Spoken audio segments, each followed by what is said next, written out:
North Springs News is on the air. We highlight North Springs AP courses and its graphic design program led by Miss Gaber. Find out who got the winner of the Super Bowl right, and we sweeten this show with some pie. The NSN starts right now.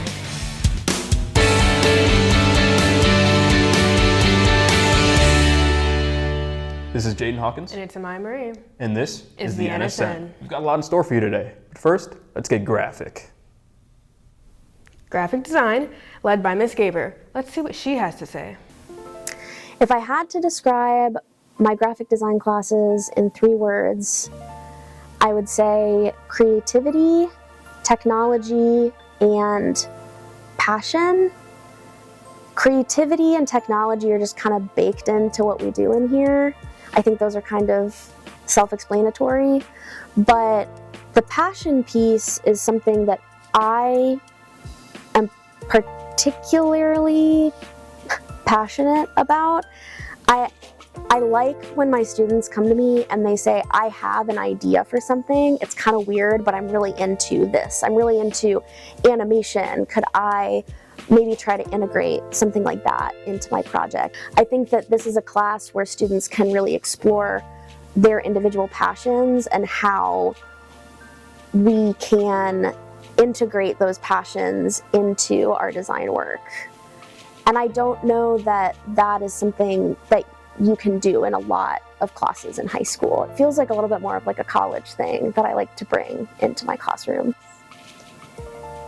In graphic design classes here at North Springs, students learn about technology and they learn about artistic practices and theories.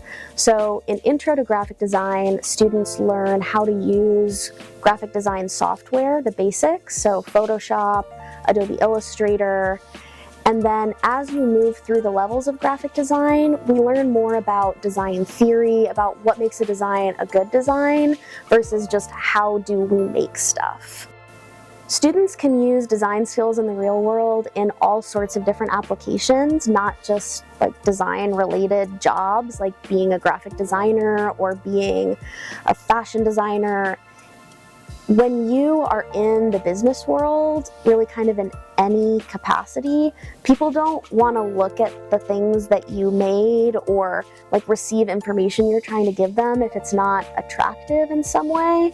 So one of the fundamental things that we learn in graphic design is how to communicate visually and how to organize information. So if you end up as an entrepreneur or a salesperson or anything where you're trying to give information to people, knowing how to communicate that information visually in an attractive way is really important. So it's applicable to tons of different work environments.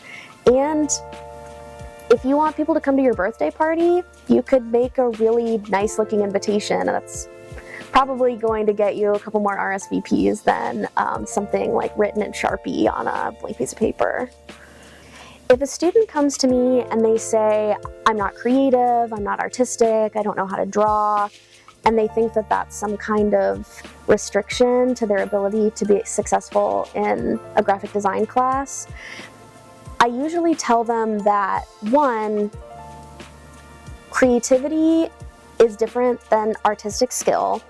Creativity is something that is applicable to so many different kinds of work and learning. So creativity is just the ability to think outside of the box, which you can do in so many different ways. Like you can be an athlete that's creative, you can be a business person that's creative. And these are skills. Like everything in life is actually a skill that you can work on. We're not inherently born with skills and then what you're naturally good at is the only thing you can do.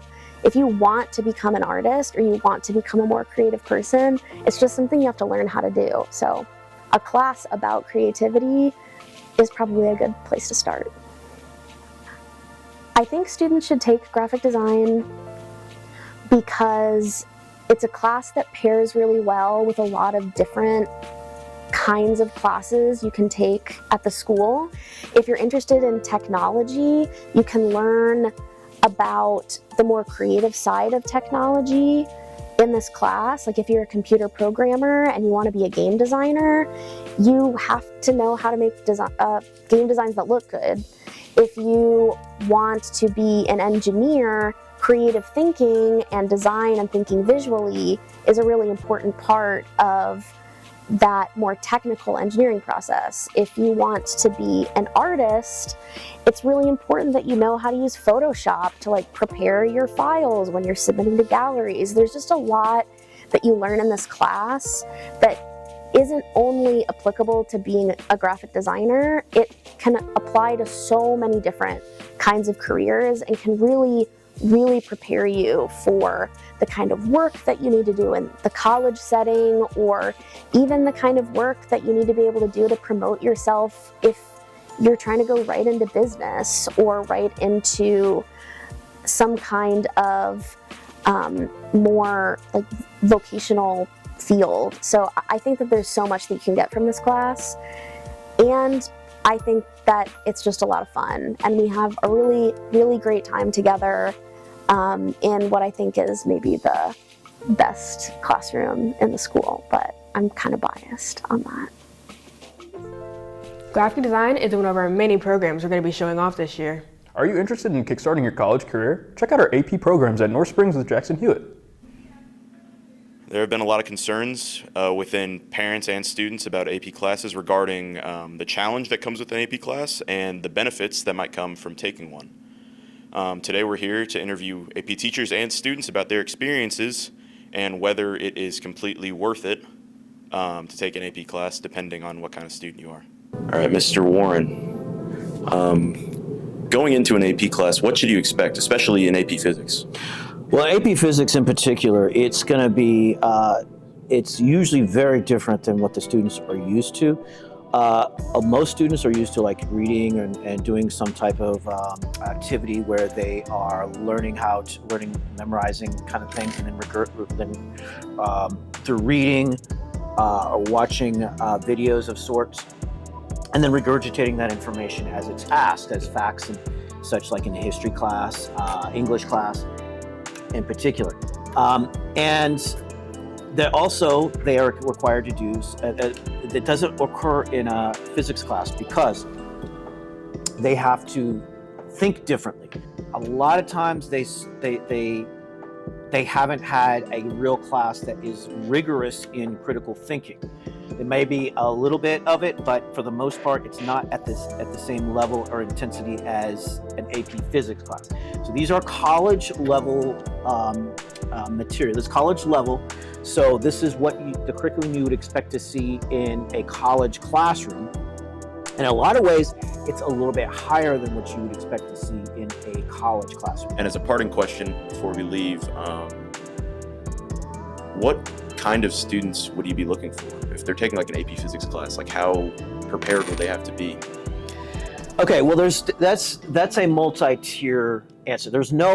I would say there's no real one cut and dry saying that they have to have this score on their PSAT or they have to have that score on this other grade in their other class of their GPA. That does kind of play into it. So the higher they score on the PSAT math, for example, the better chances they're going to be successful at AP Physics. But there's another part of it, part of the equation that's hard to measure, and that is interest. So if you got somebody that maybe struggles a little bit with math, and maybe not they're average, probably average with their math scores in the PSAT, but they really like physics. They really want to. They think it's like the coolest, and that type of person, the fact that they are interested in it means that they're going to spend more time on it and they're going to be more successful. The more time you put into something, the better you are at it. It's kind of like the passion mixed with the passion, right? So but unfortunately, you can't quantify passion. It's gotta be like, I really like physics. I'm going to do more about it. Maybe my scores aren't so good, but I really like it. They're going to be successful, and a lot of times, I think they're going to be more successful than some of the students that are more highly qualified with the higher PSAT scores or the higher GPA. Thank you. You're welcome. All right, Marcel, Yes. So how many AP classes have you taken In my lifetime or in high school? high school? 2 APs. 2 APs. How was your experience in those AP classes? Phenomenal, amazing. Yeah. And if you had just taken on-level and honors classes, do you think that you would be the same person you are today? No, not at all, not at all. You know, the knowledge I built from the APs, really changed me, you know what I mean? What APs do you teach? I teach AP literature. Would you say that's like a challenging AP? Yeah, I would say it's definitely challenging. I would say it's not as writing intensive as AP Lang. You read a lot more, so the focus, like the class is called AP Literature, the focus is on literature. So if you really like to read books, talk about books, it's the class for you. Would you say this would help me like in the future, like with college and stuff like that? Yeah, definitely. I mean, you can earn that AP credit if you make a 4 or a 5. I think it depends on where you apply. But even just if you don't care about the credit, like if you want to, just get yourself ready for a higher level of education in college, AP Lit will definitely put you there. Thanks for that, Jackson. Much more is on the way on the NSN. Who got the Super Bowl right? And I reveal my recipe for sweet potato pie. That's next, so stay with us. You are watching the NSN.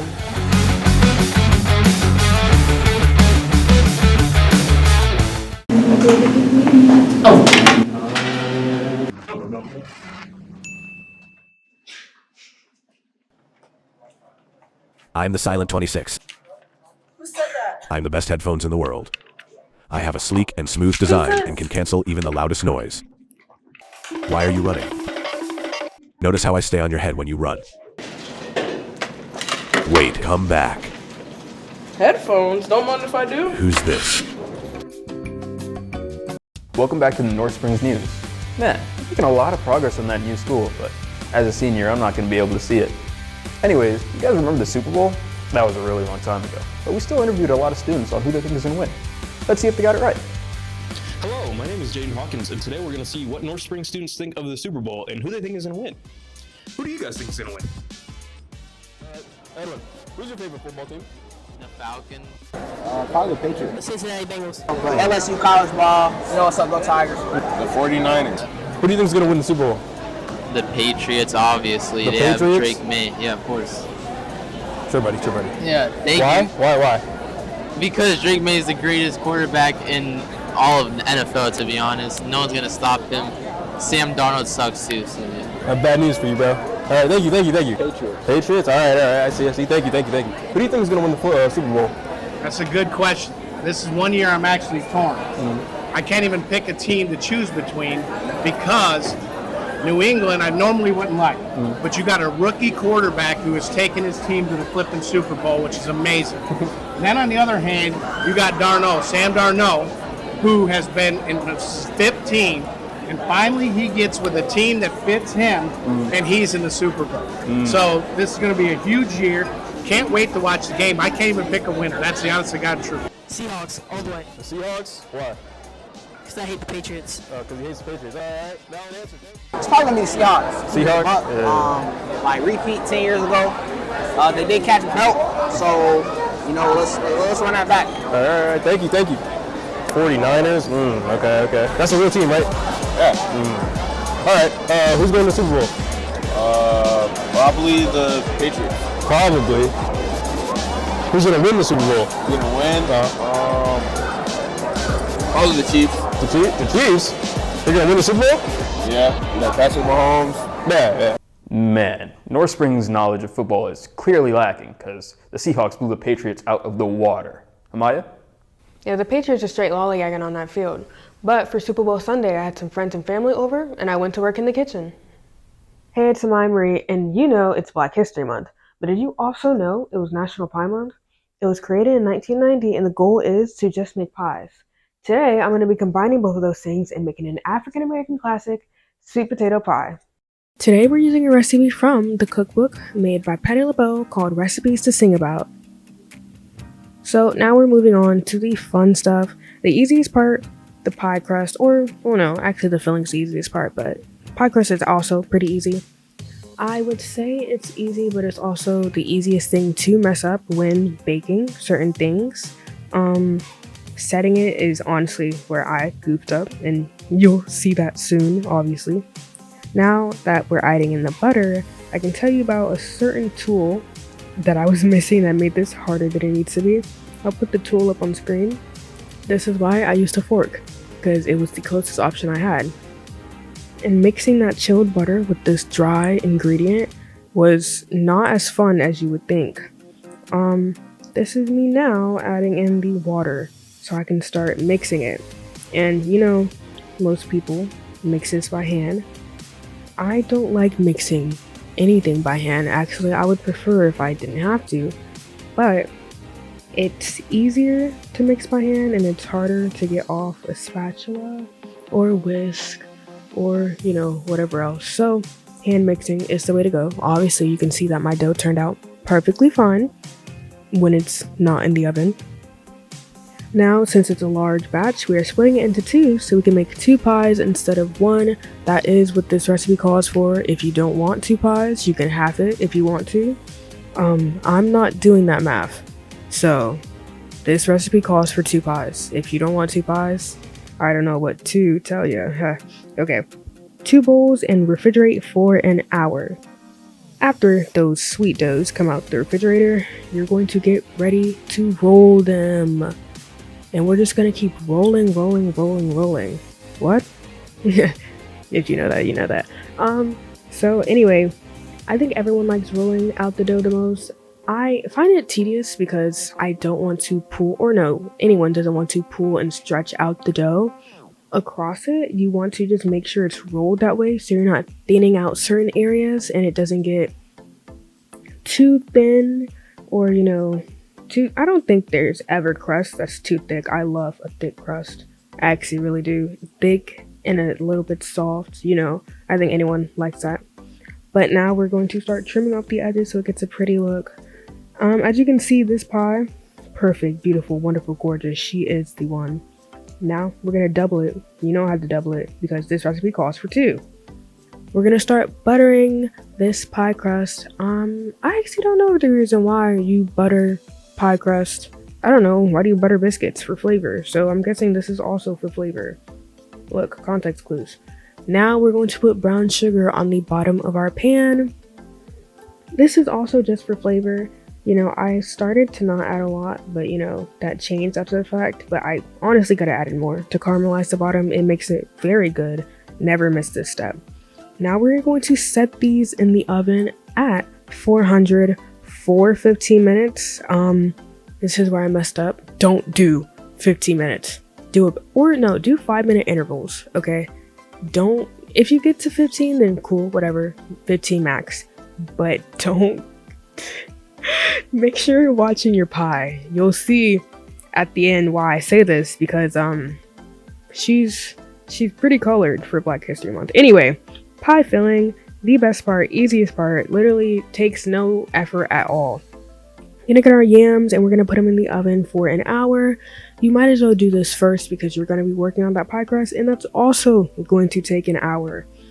So after we put it in here, we have to make sure they are fork tender and then get rid of their clothes. Sorry, I mean peel off their wrapping, you know. Now we're going to start smashing these pies. And pies? Potatoes. Sorry. And we're now gonna add in all the ingredients to make this pie filling the greatest of all time. Thank you, Patty LaBelle. Gonna add in our brown sugar. Honestly, could add more. White sugar, 2 eggs, and now we're gonna add in our half and half. Getting ready to show some nutmeg on the screen. Yep, I actually don't know. Honestly, nutmeg, it's not really a distinct taste. Honestly, the cinnamon, yeah, the cinnamon, where is that? Honestly, I should have added more cinnamon, added more brown sugar, but now we're gonna start mixing until it's smooth.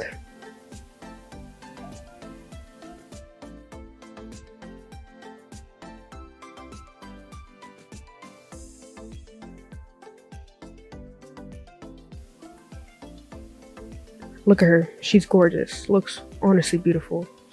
Now our pies are already out of the oven for the 15 minutes. Honestly, they look fine now. You'll see what I mean when I say don't do 15 minutes after. We've filled both of our pies up now. Now you can have yourself a sweet treat. You can eat the filling on its own. So go ahead and lick that spoon and lick that bowl clean, because it is delicious. I'd say so myself. We're gonna put these pies in the oven for an hour and 30. Make sure you keep watch. And this is the end. And that's how I make a sweet potato pie.